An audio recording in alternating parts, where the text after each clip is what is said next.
Hello everyone, welcome back. I hope you all are fine and safe. So in this video we are going to continue with the solution of chapter number 13, fields and fences. So let's continue with question number 8. Question number 8 is answer the following questions. यहाँ पे हमें word problems दी गई हैं, ठीक है, तो हम question read करेंगे और answers solve करेंगे.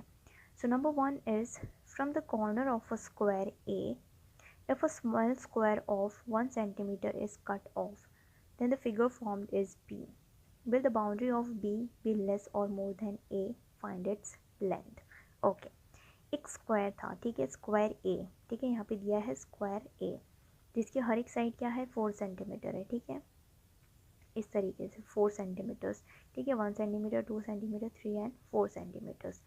अब क्या किया, इस स्क्वायर के एक कॉर्नर से 1 सेंटीमीटर का स्क्वायर कट कर लिया, ठीक है, तो 1 सेंटीमीटर स्क्वायर यूँ कट कर लिया. अब जो फिगर बचा है वो फिगर बी की तरह दिख रहा है, ठीक है, तो ये अब रियल फिगर है. अब हमें पूछा है कि क्या दोनों की बाउंड्रीज़ में कोई चेंजेस हैं, ठीक है, यानी कि फिगर बी जो है क्या उसकी बाउंड्री जो है वो लेस है या ज़्यादा है ए से. With the boundary of B B less और more than A. Figure B की जो बाउंड्री है वो ए से कम है या ज़्यादा है, उसकी लेंथ हमें फाइंड आउट करनी है, ठीक है. अब देखो 1 सेंटीमीटर का स्क्वायर कट कर लिया है, ठीक है, तो देखो 4 सेंटीमीटर लेंथ थी, 1 सेंटीमीटर निकाल दिया तो यहाँ पे बचा 3, ये रहेगा 4 ही, ठीक है. अब यहाँ से भी ये भी टोटल 4 होगा, यहाँ से भी 1 सेंटीमीटर कट कर लिया तो ये हो जाएगा 3, और ये 1 सेंटीमीटर का स्क्वायर है यानी कि ये है 1 और ये भी क्या है 1. अब हम फाइंड आउट करते हैं बाउंड्रीज. तो पहले स्क्वायर ए की बाउंड्री फाइंड आउट करते हैं, बाउंड्री ऑफ स्क्वायर ए. तो स्क्वायर ए की बाउंड्री कैसे फाइंड आउट करेंगे, सारी साइड्स को प्लस करके. सो 4 + 4 + 4 + 4, सो 4 4 ज़ा 16 सेंटीमीटर, यानी स्क्वायर ए जो है उसकी बाउंड्री क्या हो गई 16 सेंटीमीटर हो गई. अब हम फाइंड आउट करेंगे फिगर बी की बाउंड्रीज, ठीक है.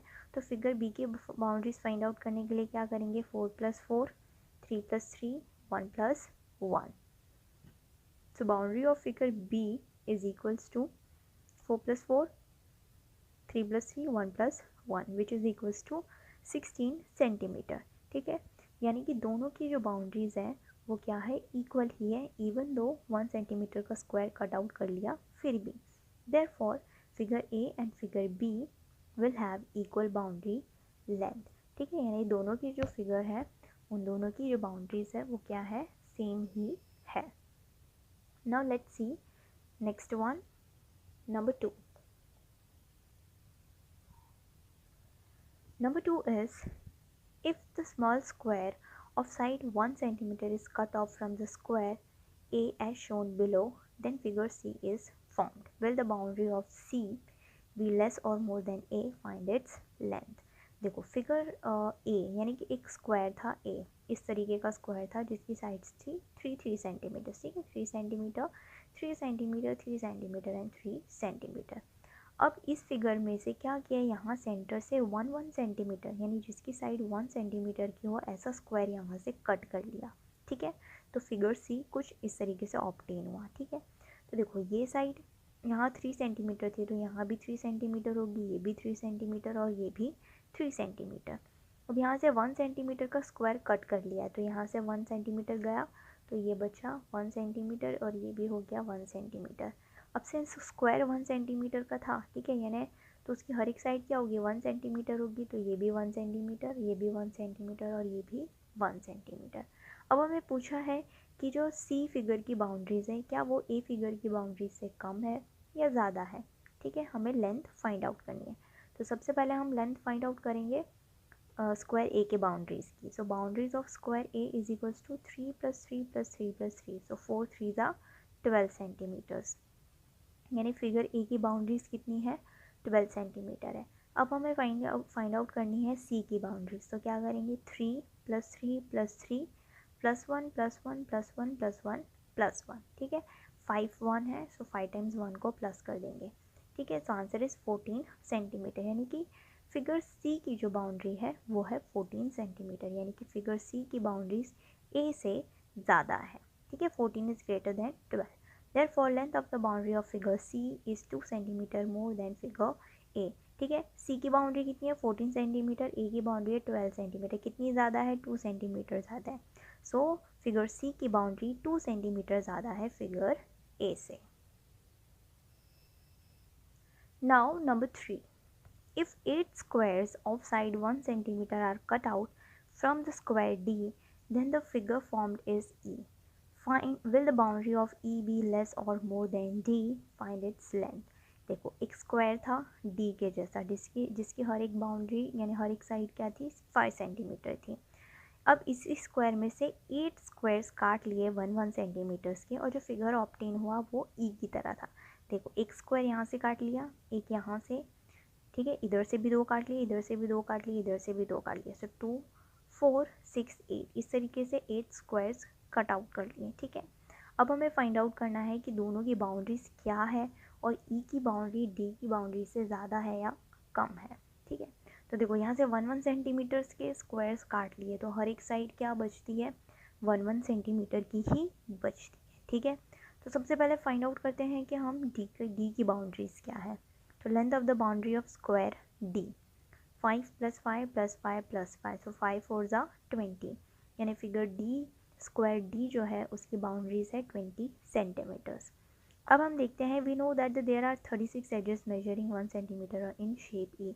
शेप ई के अंदर कितनी एजेस हैं, ठीक है 1 सेंटीमीटर की एजेस हैं क्योंकि 1 सेंटीमीटर के स्क्वायर्स थे, तो हम काउंट करेंगे कि बाउंड्रीज क्या है। तो यहाँ से स्टार्ट करते हैं 1 2 3 4 5 6 7 8 9 10 11 12 13 14 15। आई एक काम करते हैं फिर से काउंट करते हैं।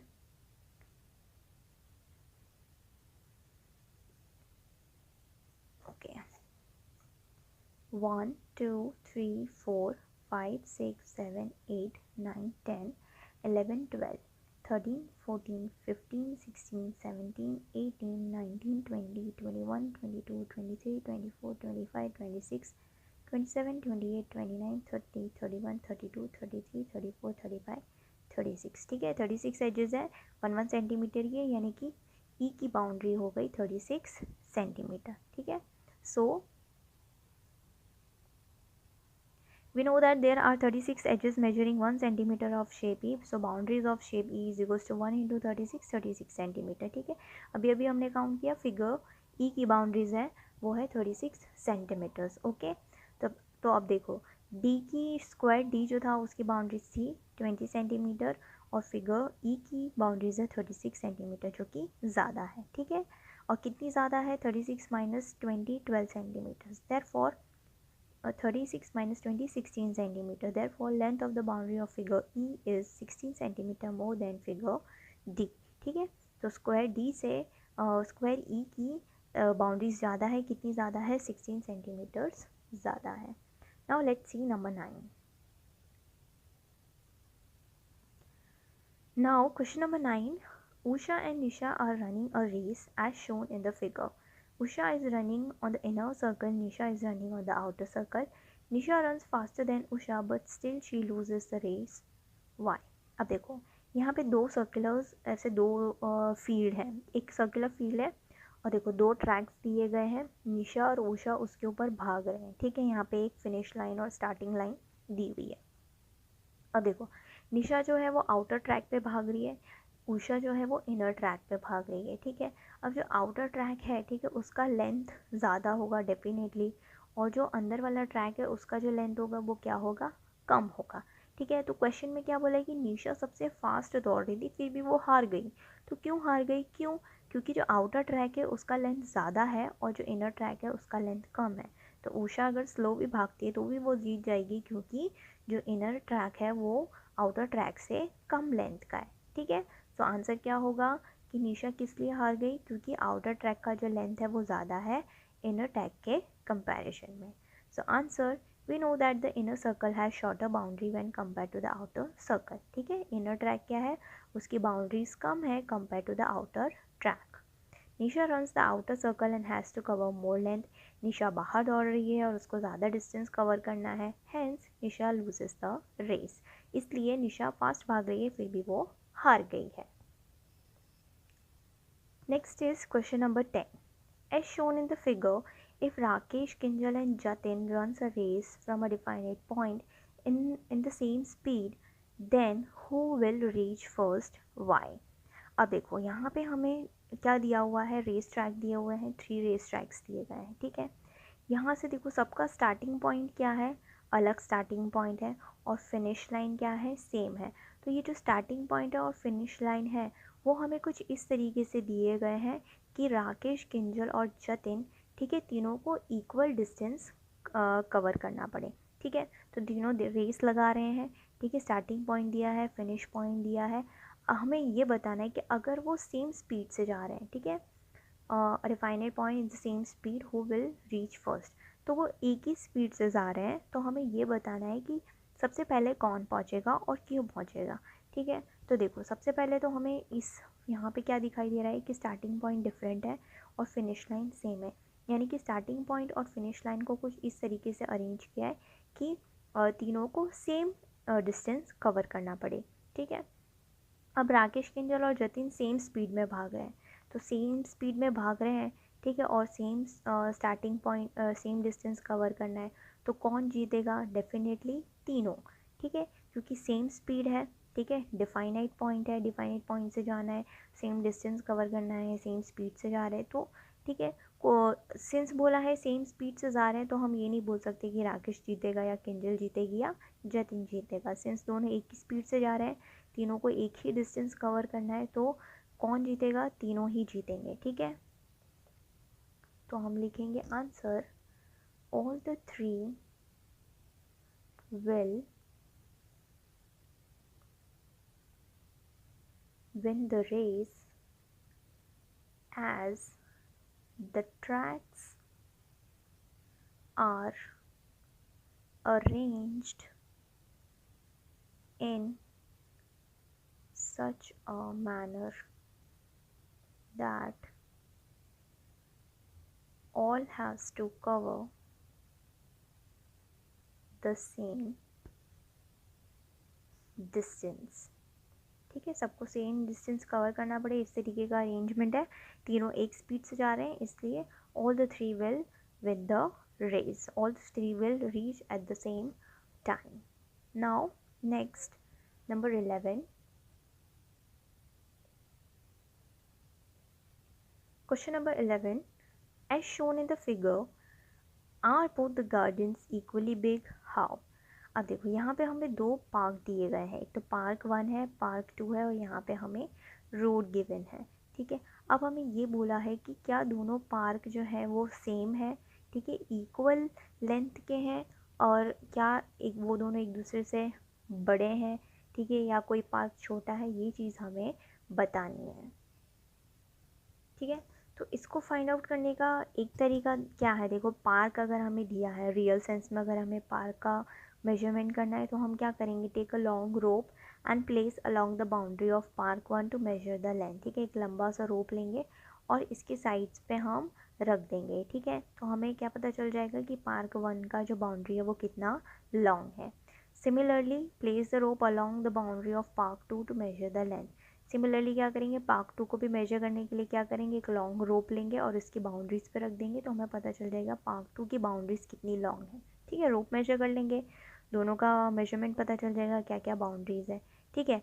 तो देखो हमारा कंक्लूजन क्या है, you will find out that the length of the boundary of both the garden is equal, ठीक है। तो आपको यही मिलेगा कि दोनों पार्क की जो बाउंड्रीज है वो इक्वल है, ठीक है। एक तो ये तरीका हो जाता है, और दूसरा तरीका ये हो जाता है कि हम अपनी स्केल का यूज़ करें।